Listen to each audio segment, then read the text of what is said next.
Right, so here we are, and yep, we are sort of in the off season of the Australian winter football coach. Of course, New Zealanders do care about it because we're into NRL and a bit of the AFL as well. It's quite similar to rugby, and yeah, so we're in a bit of that lull. I know there's been a bit of state cricket starting in Australia. It's still a bit too wet and cold to start cricket in New Zealand, though clubs are starting to try and put their feelers out and sign up some young players, new players, anyone wanting to give cricket a go. But yeah, so look, it's pretty much a good time. Oh, and I should mention, yeah, of course, there's if you're into soccer, football, the A League kicks off on in about 2 weeks' time after this current international October break. But yeah, look, it's since there's not really a whole lot to talk about in terms of the in terms of Australian, New Zealand sports. By the way, of course, I'll be talking about the NPC in a separate video. Yeah, look, it's just time to look back on the on 2 week back-to-back weekends. We've had the AFL Grand Final and the NRL Grand Final, and looking back at the month of September, bit of October as well. So a bit weird to talk about the AFL Grand Final, like it's kind of been over a week since it kind of feels a little bit forgotten, unless maybe you might be a diehard Brisbane Lions Fitzroy fan or a Sydney Swan Star Melbourne fan who just can't believe what happened on Saturday over just over a week ago. Yeah, look, it was to be honest, it's a shame the 2024 AFL season came to an end in the way it did. The Brisbane Lions, of course, absolutely humbling the minor premiers Sydney Swans on the big occasion.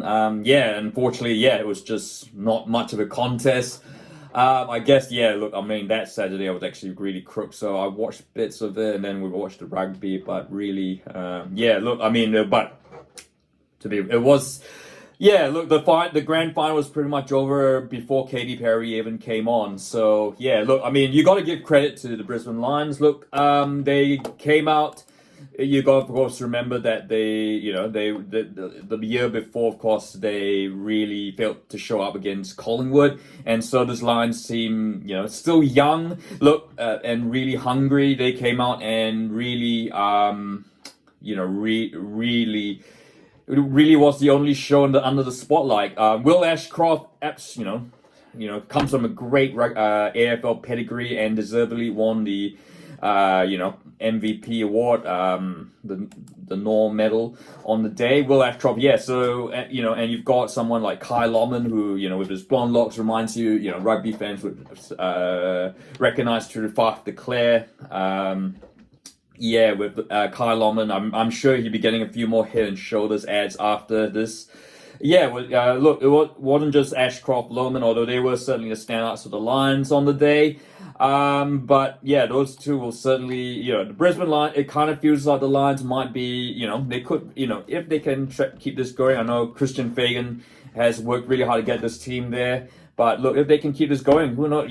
There's absolutely no reason why they can't be a dynasty. And look, I guess maybe the city of Brisbane, Queensland needs the Lions to do well because I guess they are the main anchor tenants of the aging, dilapidated Gabba, and I know there's been talk about the issues, whether the Gabba should need the Gabba, what they're gonna do to Gabba in terms of the Olympics in 2032. I mean, while the window is certainly closing, it's the Olympics, you just never know. So certainly having the Lions do well, they need to get a stadium that is certainly much better than what the Gabba is right now. So if they can repeat what they did under the, back in the days of Jason Ackermanis at the start of the millennium, then yeah, it's certainly good for the AFL to, really, continue its rise certainly in rugby league territory in Queensland. So, and yeah, so particularly with the disappointment around the Broncos this season, I know there's been a lot of changes there with Walters leaving now and Maguire coming in.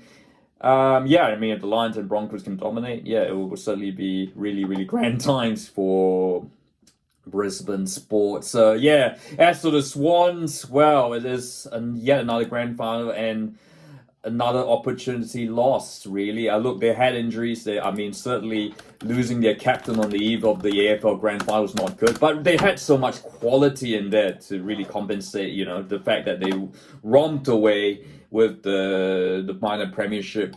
So it just shows that they certainly had talent. I know Callum Mills is one player, but they certainly had talent across the park, and certainly a disappointment. And it's the second grand final in a row where Sydney have just failed to turn up, and it'll be interesting to see what happens.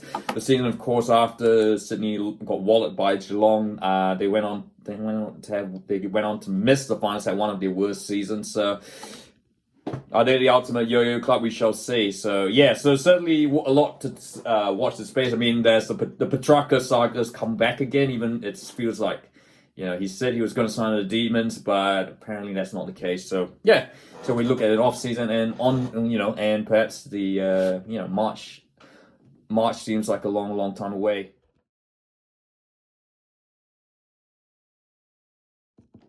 But of course, the team we want to talk about, of course, NRL Grand Final was, of course, played a few days ago, and it was an absolute barnstorming game that lived up to the hype. Penrith Panthers versus Melbourne Storm.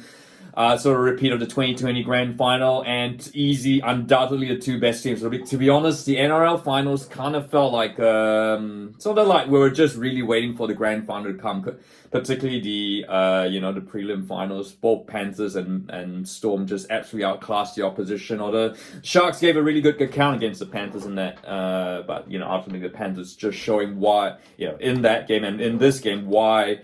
I think it's safe to say they are the greatest modern day team in history. Look, the first NRL team to win, more than 4 in a row. Of course, you had the great St. George Dragons pre-merger won 11 in a row between 1956 and 1966. South Sydney won 5 in a row, 1925, 1929. So Ivan Cleary's Penrith Panthers team has to be considered as the greatest. I think they will be the greatest team of the 21st century. It is very difficult to see in the salary cap era anyone else matching the depth, the juggernaut that this Panthers, not just Ivan Cleary, the organization has built.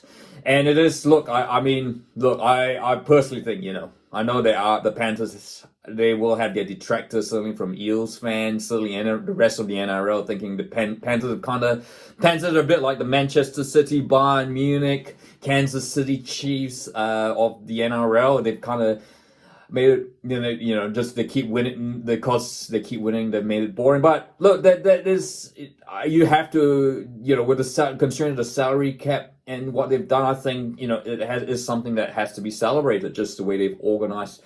They've built a team from the academy. Your Nathan Clearys. They've recruited around well. And look, Jerome Luai is going to go. James Fisher-Harris is going to the Warriors. Luai is going to the Tigers. But possibly good for the NRL that they can bring that quality. You can see what Webster going to the Warriors has done. Everyone is trying to copy the Panthers, a bit like everyone in the Premier League, in English football, is trying to replicate the Pep Guardiola formula, and it is a credit to what the Penrith Panthers have done. Look, it'll be interesting. It'll be interesting to see how they go about Luai and Fisher-Harris. I think they'll be absolutely fine. They might not necessarily, I know they had a little drop off, not winning the minor premiership this season, but I guess they were always destined for the grand final, and it's always going to be played in Sydney. So they always knew that there was going to be home advantage, and it was going to be a big ask from Melbourne, particularly when they had their injury concerns pre-finals. But look, they gave a really, really good account, and that Melbourne team is stacked, and I think they are easily the best bet for any. If there was one team to sort of end this Panthers domination, it would be Melbourne. But as for Penrith, it is difficult to see how this is going to end. I mean, you've still got yes, Luai's gone. Having said that, they lost Crichton last season, and they seem to go absolutely fine. There seems to be a treadmill roller. Factory of talent coming through under the Blue Mountains. So, and I guess it hurts for Warriors fans. Imagine if Ivan Cleary had stayed there, would the Warriors have become what this Panthers team has become? I don't know personally. I kind of feels like the Panthers had given Cleary a bit more license, and certainly having Nathan Cleary there, so it is certainly. But I think they are. yeah, and I should mention Isaiah Yeo, one of the finest forwards, probably the finest forward around in the NRL.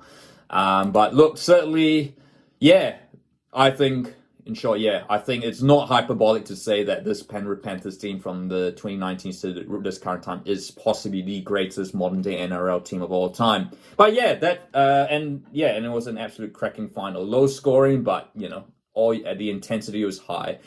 So what are your thoughts, Panthers, Lions? What are your thoughts on the 2024 NRL, AFL seasons? Which footy league did it better? I'd like to hear thoughts. And of course, we look on to March and the off season. And in the meantime, looking forward to some cricket there. If you like this video, feel free to like and don't forget to subscribe.